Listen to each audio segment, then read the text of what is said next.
নমস্কাৰ এই মুহূৰ্তত ৰাজ্যৰ ৰাজনীতিৰ আটাইতকৈ ডাঙৰ খবৰ লোকসভা নিৰ্বাচনৰ প্ৰাক মুহূৰ্তত শিৱসাগৰ সমষ্টিৰ বিধায়ক অখিল গগৈ এটা ডাঙৰ ঘোষণা বিধায়ক পদ ত্যাগ কৰিব অখিল গগৈ বিধায়ক পদৰ পৰা পদত্যাগ কৰিবলৈ সম্পূৰ্ণ সাজু হৈছে অখিল গগৈ এনে কি হল যি কাৰণে অখিল গগৈ বিধায়ক পদ ত্যাগ কৰিবলৈ সাজু হৈছে সকলোবোৰে মুহূৰ্তত জনাবলৈ চেষ্টা কৰিম এনি টক্সৰ দৰ্শকক এই মুহূৰ্তত জনাইছো এই ডাঙৰ খবৰ বিধায়ক পদ ত্যাগ কৰিবলৈ সাজু হৈছে অখিল গগৈ হিমন্ত বিশ্ব শৰ্মাৰ যদি সাহস আছে মই ফোন কৰাৰ প্ৰমাণ দিয়ক মই সদায় নিখা 11 বজাৰ পিছত ফোন কৰাৰ প্ৰমাণ দিয়ক হিমন্ত বিশ্ব শৰ্মাই যদি প্ৰমাণ দিয়ে মই বিধায়ক পদ ত্যাগ কৰিম যদি প্ৰমাণ দিব নোৱাৰে তেন্তে হিমন্ত বিশ্ব শৰ্মাই পদত্যাগ কৰক হিমন্ত বিশ্ব শৰ্মাক আঙুলি টুৱাই এই হকিয়নি দিছে বিধায়ক অখিল গগৈ 3000 4000 মানুহৰ আগত ডাঙৰ ডাঙৰ কথা কৈ লাভ নাই হিমন্ত বিশ্ব শৰ্মাই শিৱসাগৰত হিমন্ত বিশ্ব শৰ্মাই 30000 মানুহৰ সমাগম হ'ব বুলি ভাবি আছিল কিন্তু হেয়া নহল শিৱসাগৰত হিৰো হ'বলৈ গৈ জিৰো হল হিমন্ত বিশ্ব শৰ্মা হেবাবে খঙত অগ্নি শৰ্মা হৈ অখিল গগৈকে গালি পাৰিছাৰ মুখত যি আহে তাকে বকিছে হিমন্ত বিশ্ব শৰ্মাই এই মন্তব্য কৰিছে অখিল গগৈ হিমন্ত বিশ্ব শৰ্মাই শিৱসাগৰত হিন্দু মুছলমানৰ মাজত কাজিয়া কৰাবলৈ বিচাৰিছে শিৱসাগৰত হিন্দু মুছলমানৰ মাজত কাজিয়া কৰাবলৈ চেষ্টা নকৰিব হিমন্ত বিশ্ব শৰ্মাই পৃথিৱীত কাম নাই হিমন্ত বিশ্ব শৰ্মাই যি কয় কেৱল মিছা কথা কয় এই মন্তব্য কৰিছে বিধায়ক অখিল গগৈ কালি দেখা পোৱা গৈছিল যে শিৱসাগৰত বিশাল ৰোড শ্ব' কৰি ৰাজ্যৰ মুখ্যমন্ত্ৰী হিমন্ত বিশ্ব শৰ্মা সৰব হৈছিল শিৱসাগৰ সমষ্টিৰ বিধায়ক অখিল গগৈৰ বিৰুদ্ধে অখিল গগৈৰ সন্দৰ্ভত হিমন্ত বিশ্ব শৰ্মাই কেৱল বিস্ফোৰক মন্তব্য কৰিছিল অভিযোগ উত্থাপন কৰিছিল য'ত হিমন্ত বিশ্ব শৰ্মাই শিৱসাগৰৰ জনতাক উদ্দেশ্য কৰি মন্তব্য প্ৰকাশ কৰিছিল নিজৰ ভাষণত উল্লেখ কৰিছিল যে বিধায়ক অখিল গগৈ হিমন্ত বিশ্ব শৰ্মাক সদায় প্ৰত্যেক দিনাই নিখা 11 বজাৰ পিছত ফোন কৰে এই মন্তব্য কৰিছিল হিমন্ত বিশ্ব শৰ্মাই প্ৰত্যেক দিনাই 11 বজাৰ পিছত হিমন্ত বিশ্ব শৰ্মাক অখিল গগৈয়ে ফোন কৰে কিন্তু দিনত হিমন্ত বিশ্ব শৰ্মাক গালি পাৰে আৰু ৰাতি হলে হিমন্ত বিশ্ব শৰ্মাৰ হৈতে ভালদৰে কথা পাতে অখিল গগৈ এনে ধৰণৰ মন্তব্য কৰিছিল অভিযোগ উত্থাপন কৰিছিল হিমন্ত বিশ্ব শৰ্মাই আৰু হিমন্ত বিশ্ব শৰ্মাৰ এই যি ভাষণ এই যি মন্তব্য তাৰ প্ৰত্যুত্তৰ দিছে বিধায়ক অখিল গগৈয়ে আঙুলি টুৱাই হিমন্ত বিশ্ব শৰ্মাক ওপেন চ্যালেঞ্জ দিছে যে মই যদি হিমন্ত বিশ্ব শৰ্মাক ৰাতি 11 বজাৰ পিছত ফোন কৰো তেনেহলে তাৰ কল ডিটেইলছ তাৰ তথ্য ৰাজহুৱা কৰক হিমন্ত বিশ্ব শৰ্মাই আৰু যদি প্ৰমাণ দিব পাৰে মই লগে লগে বিধায়ক পদ ত্যাগ কৰিম পদত্যাগ কৰিম বিধায়ক পদৰ পৰা আৰু যদি হিমন্ত বিশ্ব শৰ্মাই প্ৰমাণ দিব নোৱাৰে তেনেহলে হিমন্ত বিশ্ব শৰ্মাই মুখ্যমন্ত্ৰী পদৰ পৰা পদত্যাগ কৰিব লাগিব এনে ধৰণে মুকলি প্ৰত্যাহ্বান জনাইছে বিধায়ক অখিল গগৈৰ ফালৰ পৰা স্পষ্ট ৰূপত কোৱা হৈছে যদি প্ৰমাণ দিয়ে হিমন্ত বিশ্ব শৰ্মাই তেনেহলে মই বিধায়ক পদ ত্যাগ কৰিম হিমন্ত বিশ্ব শৰ্মাক আঙুলি টুৱাই এনে ধৰণে ওপেন চ্যালেঞ্জ দিছে বিধায়ক অখিল গগৈ এই মুহূৰ্তত অখিল গগৈৰ মন্তব্য আমাৰ লগত আছে কি কৈছে শুনোৱা হওক চেষ্টা কৰিছিল মানুহ হল 3500 4000 মানুহ খুব বেছি হৈছে আজি প্ৰগ্ৰামত শিৱসাগৰতে কেনে মাথাটোতে গৰম হৈ মুখকে গালি পাৰিছে আৰে ভাই তোমালোকৰ কি মিটিঙৰ কাৰণে মই মানুহ মাতি দিম নেকি তোমালোকৰ মিটিঙত মানুহ কম হল তুমি বিচাৰিছিলা 30000 মানুহ হ'ব লাগে 30000 মানুহ হৈ বিৰাট হিৰো এজন দেখুৱাব লাগে তোমাৰ মানুহ হল শিৱসাগৰত খুব বেছি 3500 4000 মানুহ হল ওৰে মাথাটো গৰম হৈ অখিল গগৈৰ ওপৰত কি বৰ্ষণ কৰি যাব লাগে নেকি গালি বৰ্ষণ কৰি যাব লাগে ঘটনাটো কি আৰে ভাই মিছা কথা এটা কৈ দিয়ে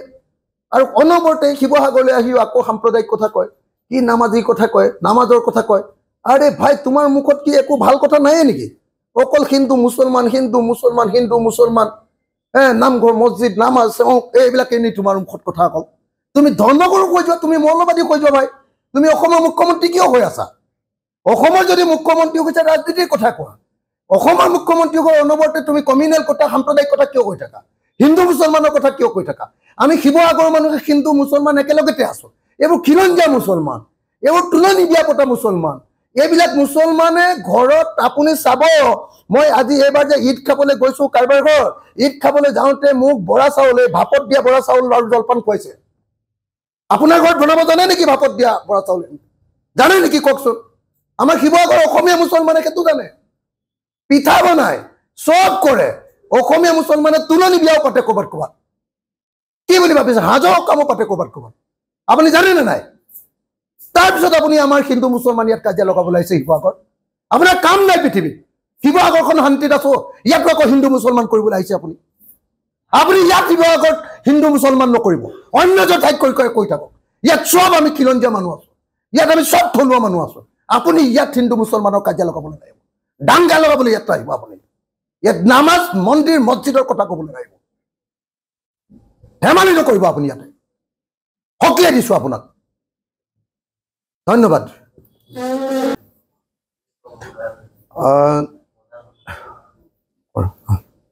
শ্ৰদ্ধেয় সংবাদকৰ্মীসকল খন্তেক সময়ৰ আগতে মই শিৱসাগৰত নাছিলোঁ শিৱসাগৰৰ ভিতৰৰ এটা পঞ্চায়তত আজি আমাৰ কেইবাটাও পঞ্চায়তত আজি আমাৰ মিটিং আছিলে 12খনমান মিটিং আছিলে সেই মিটিংবিলাকত আজি অংশগ্ৰহণ কৰি আছিলোঁ আৰু অহাৰ পাছতে সাংবাদিকসকলে মোক খবৰ দিলে গম পালোঁ প্ৰশ্ন সুধিলে চবে যে আজি অসমৰ মুখ্যমন্ত্ৰী ডাঙৰীয়াই মোৰ সন্দৰ্ভত কিছুমান বুকাত মিছা কথা কৈ গৈছে প্ৰথম কথা হিমন্ত বিশ্ব শৰ্মাই যে কৈছে যে অখিল গগৈয়ে সদায় ৰাতি 11টা বজাৰ পাছত হিমন্ত বিশ্ব শৰ্মালৈ ফোন কৰে মোক সেই ফোনৰ এতিয়া তথ্য লাগে প্ৰথম কথা মই যে ফোন কৰোঁ নিশ্চয় কল ৰেকৰ্ড থাকিবই নহয় জানো মুখ্যমন্ত্ৰীৰ ওচৰত মই অসমৰ মুখ্যমন্ত্ৰীক সেইকাৰণে প্ৰত্যাহ্বান জনাইছোঁ যে তেখেতে যে কৈছে কালি মই ফোন কৰিছিলোঁ পৰহি মই ফোন কৰিছিলোঁ তাৰ আগদিনা মই ফোন কৰিছিলোঁ তাৰ আগদিনা মই ফোন কৰিছিলোঁ এই 4 দিন একেৰাহে ফোন কৰি আছোঁ আৰু সদায় ৰাতি 11টা বজাৰ পিছত মই ফোন কৰোঁ এই ফোনৰ কল ৰেকৰ্ড মোক লাগে অসমৰ মুখ্যমন্ত্ৰীয়ে মই যে তেখেতক সদায় 11টা বজাৰ পাছত ফোন কৰোঁ সেই কথাৰ প্ৰমাণ কৰিব পৰাকৈ তেখেতে কল ৰেকৰ্ডখিনি মোক দিব লাগে কাৰণ তেখেতে ৰাজহুৱাকৈ এই কথা কৈছে মই মুখ্যমন্ত্ৰী ডাঙৰীয়াক প্ৰত্যাহ্বান জনাইছোঁ যে যদি অখিল গগৈয়ে হিমন্ত বিশ্ব শৰ্মাক সদায় ৰাতি 11টা বজাৰ পিছত ফোন কৰা বুলি প্ৰমাণ কৰিব পাৰে তেতিয়াহ'লে মই অখিল গগৈয়ে বিধায়ক পদ ত্যাগ কৰিম আৰু যদি হিমন্ত বিশ্ব শৰ্মাই প্ৰমাণ কৰিব নোৱাৰে মুখ্যমন্ত্ৰী হিচাপে তেওঁ পদত্যাগ কৰিব লাগিব মোৰ এইটো প্ৰত্যাহ্বান হিমন্ত বিশ্ব শৰ্মাক মই প্ৰত্যাহ্বান জনাইছোঁ মই চেলেঞ্জ কৰিছোঁ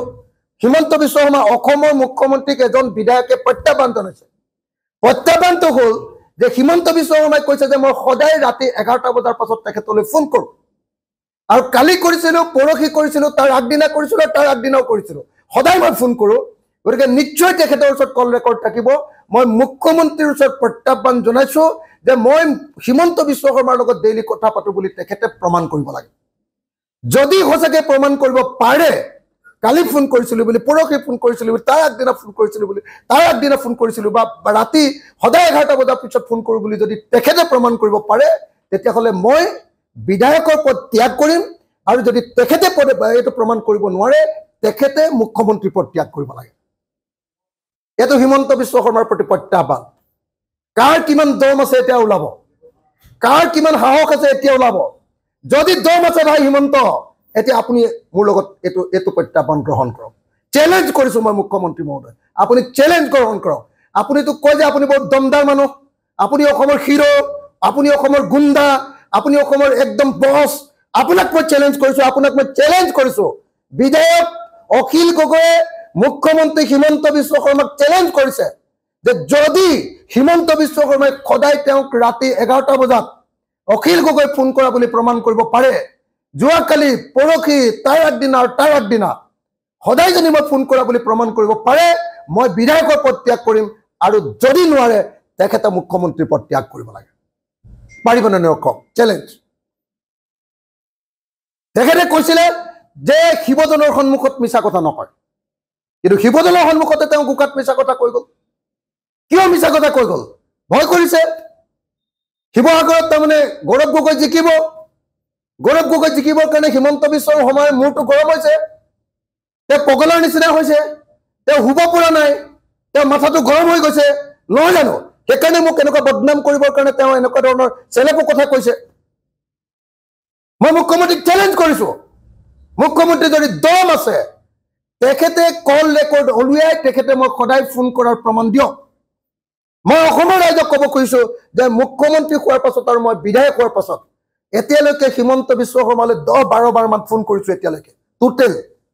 গোটেই 3 বছৰীয়া কাৰ্যকালত মই 10ৰ পৰা 12 বাৰ মান ফোন কৰিছো আৰু হিমন্ত বিশ্ব শৰ্মাই মোলৈ এতিয়ালৈকে কি জানে 6 বা 8 বাৰ মান 6 বা 7 বাৰ মান ফোন কৰিছে পৰা 12 বাৰ মানে হ'ব আৰু তেখেতে ফোন কৰাটো 6 বাৰ 7 বাৰ মানে হ'ব কিন্তু এই যে কুকাত মিছা কথা বা শিৱদলৰ সন্মুখত তেখেতে নিজে কৈছে যে মই শিৱদলৰ সন্মুখত একো মিছা কথা নকওঁ তাৰমানে বাকী তেওঁ সঁচা সব মিছা কথা কয় এটা শিৱদলৰ সন্মুখত মিছা কথা নকওঁ বুলি কৈও তেখেতে এটা মিছা কথা কৈ গ'ল যে অখিল গগৈ বোলে সদায় তেওঁক ফোন কৰে হিমন্ত বিশ্ব শৰ্মাই ভয় খাইছে গৌৰৱ গগৈলে ভয় খাইছে অখিল গগৈলে ভয় খাইছে সেইকাৰণে এই দুই গগৈক এজনক পৰাজিত কৰিব লাগে আৰু এজনক বদনামী কৰিব লাগে নহয় জানো মই মুখ্যমন্ত্ৰীক সেইকাৰণে চ্যালেঞ্জ কৰিছো মুখ্যমন্ত্ৰীয়ে যদি পাৰে এই প্ৰত্যাহ্বান গ্ৰহণ কৰক তেখেতৰ যদি সাহস আছে তেখেতৰ যদি দম আছে তেখেতৰ যদি কলিজা আছে এই প্ৰত্যাহ্বান গ্ৰহণ কৰক ইমান বেয়াকে কোৱাৰ পাছত যদি তেখেতে প্ৰত্যাহ্বান গ্ৰহণ নকৰে তেখেত মুখ্যমন্ত্ৰী হৈ থাকিবৰ কাৰণে যোগ্য মানুহ নহয় মইতো আপোনাক একদম নিধক গালি দিছো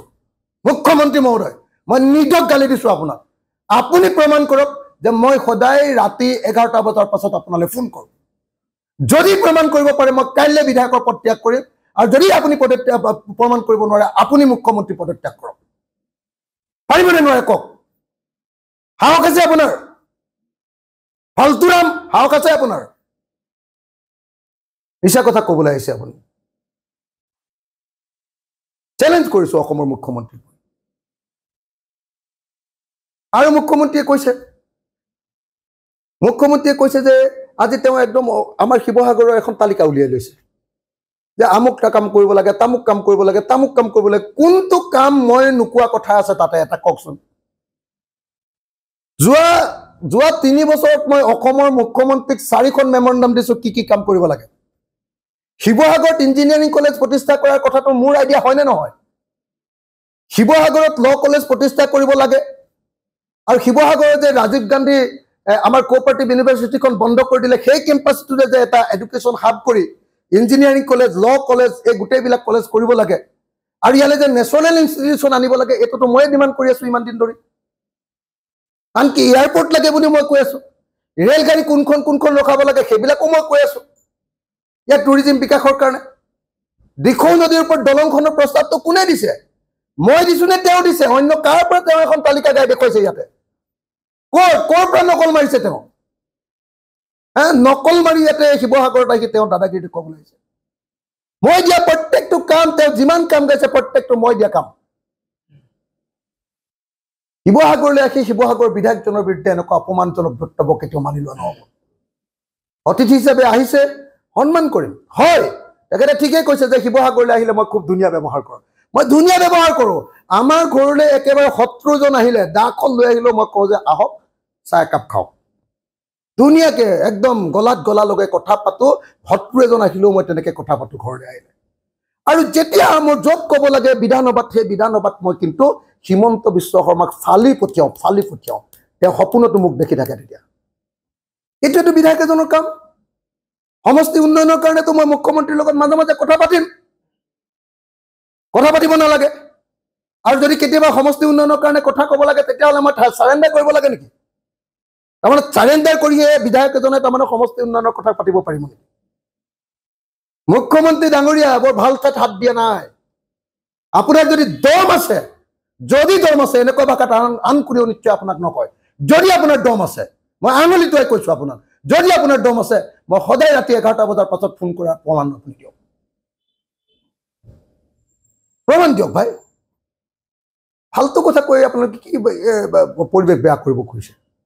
আপুনি ইলেকশ্যন জিকিব খুজিছে ইলেকশ্যন জিকক আপুনি ইলেকশ্যন জিকিবৰ কাৰণে মানুহক ব্লেকমেইল কৰিব নালাগে নহয় ইলেকশ্যন জিকিবৰ কাৰণে মানুহক এনে বদনামী কৰিব নালাগে নহয় ইলেকশ্যন জিকিবৰ কাৰণে আপুনি মানুহক এনে মানে ভুৱা অৰুণোদয় কাৰ্ড উলিয়াই দিব নালাগে নহয় ইলেকশ্যন জিকিবৰ কাৰণে আপুনি নামঘৰে 25,000 টকা বিলা কৰিছে সেইবিলাক কৰিব নালাগে নহয় ইলেকশ্যন জিকিবৰ কাৰণে মানুহক যে আপোনালোকে 500 টকা দি কিনি আছে এইটো কৰিব নালাগে নহয় ইলেকশ্যন জিকিবৰ কাৰণে যে কালিৰ পৰা যে আপুনি আপোনাৰ পাৰ্টীয়ে যে গুগল পে নাম্বাৰ আৰু বেংক একাউণ্ট নাম্বাৰ লৈ তেওঁলোকক যে পইচা ঢালিবৰ কাৰণে ব্যৱস্থা কৰি আছে, এইটোতো কৰিব নালাগে ন। এইবোৰ কি ইলেকশ্যনৰ নিয়ম নেকি? এইবোৰ ইলেকশ্যনৰ নিয়ম?